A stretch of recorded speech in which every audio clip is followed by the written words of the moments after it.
20-inch folding bike. Remove the front fork installation video. Use a 5mm Allen wrench to remove the aluminum top screw. Remove the top cover and aluminum split ring.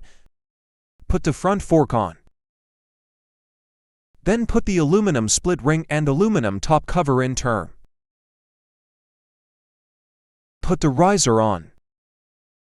Open the folding riser. Put the aluminum top cover and screws on.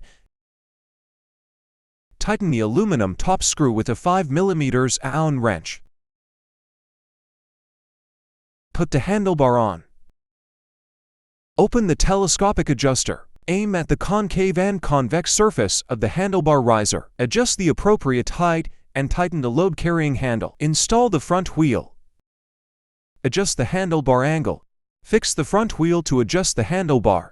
After adjusting the handlebar, tighten the riser screw with a 6mm Allen wrench.